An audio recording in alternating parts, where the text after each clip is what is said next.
দেখলেন দুধ ফোটালাম, যে দুধটা ফুটছিল ওই দুধটা মোটামুটি আপনার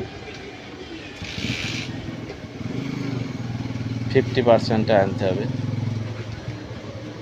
1 কেজি দুধ খেয়ে মোটামুটি 500 করে। আপনি যদি 10 কেজি দেন তাহলে 5 কেজিতে রূপান্তরিত করতে হবে।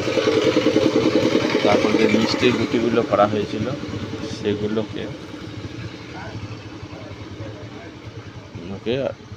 ক্ষীরটা হওয়ার পরে দিতে হবে, দিয়ে একটু ফুটিয়ে নিতে হবে, ওতে একটু এলাচের ফ্লেভার দিতে হবে, দিয়ে আপনার রসমালাই তৈরি হয়ে যাবে।